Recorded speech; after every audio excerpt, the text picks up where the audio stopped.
पहुंच गया। I think अब ये खत्म ही होने वाला है। एक ये है, हाँ ठीक है, और अब तो फिर ये केस स्टडीज आ गई, ठीक है।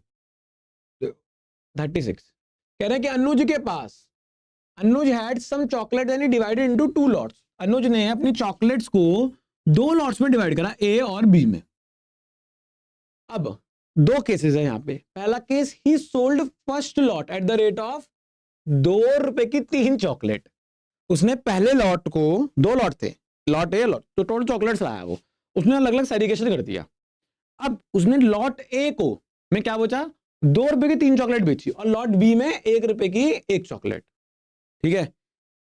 आगे भी उसने ऐसे ही करा और 400 रुपए कमा लिए इसने ऐसे करके। फिर उसने क्या करा, कह रहा है कि मैंने फर्स्ट लॉट को बेचा 1 रुपए की 1 चॉकलेट के हिसाब से, और सेकंड लॉट को अगर मैं बेचता हूं 4 रुपए की 5 चॉकलेट के हिसाब से, तो मैं बना पाता हूं 460 रुपए, है ना।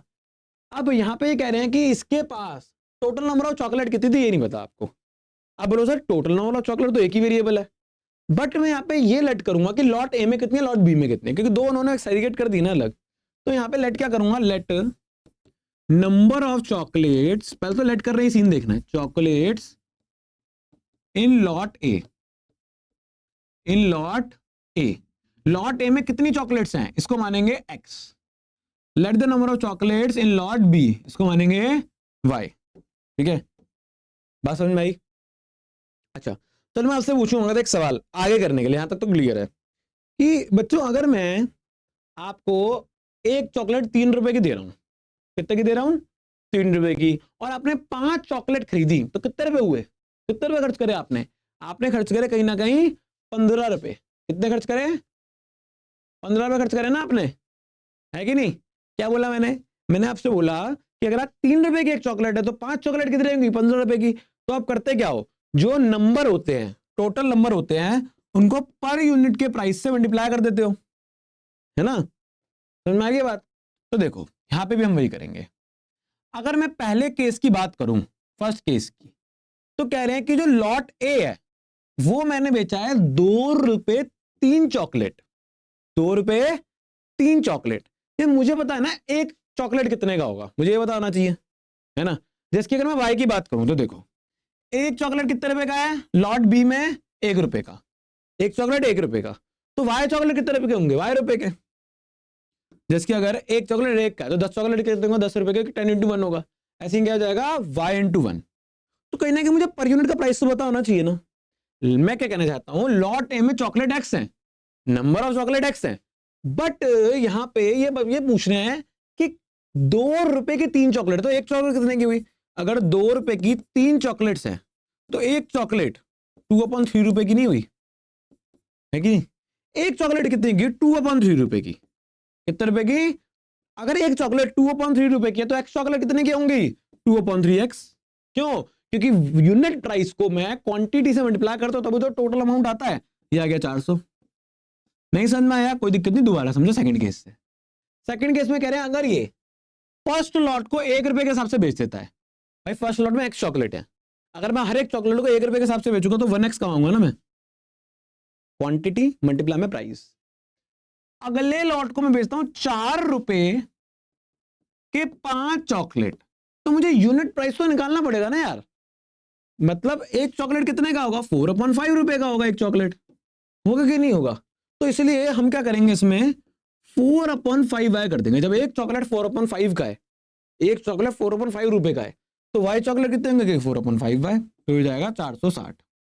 बस ये है इसमें। बस एक कंसेप्ट है कि भाई जो मैंने भी बताया, भाई अगर तू एक चॉकलेट 4 रुपए खरीद रहा है और तूने 5 चॉकलेट खरीदी तो कितने रुपए हुए, 5 4 20। क्या करा, जितने नंबर ऑफ चॉकलेट था और एक चॉकलेट कितने रुपए का तो उसको मल्टीप्लाई कर दिया। 10 किलो चीनी खरीदी, 1 किलो चीनी 200 रुपए की थी, तो 2000 रुपए हो गए ना। भाई पैसे देते वक्त सोचते नहीं हो क्या, जब मार्केट जाते हो यही तो लॉजिक लगाते हो। तो वही लॉजिक मैं आपको यहां बता रहा हूं तो आप कंफ्यूज हो रहे हो, समझ गए। मैं आपको बोलूं कि भाई एक काम कर, 4 रुपए के 5 चॉकलेट ले ले, तो एक चॉकलेट तो 4/5 रुपए का हुआ ना। बेसिक मैथ्स है भाई, जो बेसिक दुकानदारी जानता होगा ना वो भी कर लेगा ये क्वेश्चन। बस आप लोग क्या है बुकों में ज्यादा घुसे हो तो रियलिटी की बातें नहीं होती हैं। फिर आप ही बच्चों जो बोलते हो कि सर मैथ्स में बिल्कुल प्रैक्टिकलिटी और लॉजिक्स नहीं है, ये कहाँ काम आएगा, ये देखो कितना सब्जी लेने में काम आएंगी ये चीजें।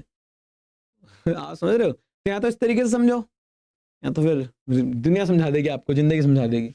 मौका मिला, समझ लो इन कंसेप्ट को। इनमें एलसीएम लेंगे 3 × 3, 2x + 3y = 400 = 1200। पहली इक्वेशन बन गई आपकी, ऐसे यहाँ बनाएंगे। ये एलसीएम ले लो 4, 5 एलसीएम ले लो, 5x + 4y 460, 5x + 4y = 460 multiply में 5, मल्टीप्लाई कर दो उसको, मल्टीप्लाई करके सीधे लिख देता हूँ मैं। 0 5 5 5 × 30, 5 4 × 20, 23, 2300 आ जाएगा। अब जो आपकी दोनों इक्वेशन मैंने आपको निकाल के दिखा दी, ये पे हो गई पहली इक्वेशन और ये हो गई आपकी सेकंड इक्वेशन, ठीक है। अब आप सवाल कर रहे हो कि सर हम इसको एलिमिनेट कैसे करें? तो एलिमिनेट तो ऐसे करना आता होगा आपको, बता देता हूं। इसको ना 5 से मल्टीप्लाई कर दो और इसको 2 से कर दो, तो अपना भी सिस्टम बन जाएगा। देखो अगर मैं पहली इक्वेशन को 5 से करता हूं तो 5 × 2 = 10x और 5 × 3 = 15y, 12 × 5 = 60, 6000 हो जाएगा, है ना। अब इसको करो, ये हो जाएगा 5 × 2 = 10x, ये हो जाएगा 4 × 2 = 8y, ये हो जाएगा आपका 46, 2 × 4 3 × 6 4600। हाँ कि ना, हो जाएगा ना भाई। अब आप क्या करो, कन्वर्ट कर दो साइंस को, ये माइनस ये माइनस ये माइनस, ये जाएगा कट। 15 में 60 जाएंगे तो 7y बचेगा, और अगर इसमें से गया तो ये 1400 बचेगा। तो y की वैल्यू कितनी आ गई, 1400 अपॉन में 7, 7 × 2 = 14, 200 चॉकलेट्स हैं y में। और अगर आप इसको पुट करके निकालना चाहो तो x की वैल्यू भी आ जाएगी आपके पास, निकाल लो जरा, मैं हवा में निकाल दूं। 6 600 600 300 300 होंगे, x में आएगा 300। अब निकाल लेना भाई y का पुट करके। तो कितने चॉकलेट्स हैं, y में आपकी 200 चॉकलेट्स हैं और x में आपकी 300 चॉकलेट्स हैं। मतलब लॉट ए में 300 चॉकलेट और लॉट बी में 200 chocolate, total 500 chocolate. Total chocolate निकालनी थी ना, तो यहाँ पे आ जाएगा टोटल 500 चॉकलेट्स हम बेच रहे थे। बात समझ में आ रही है? चलो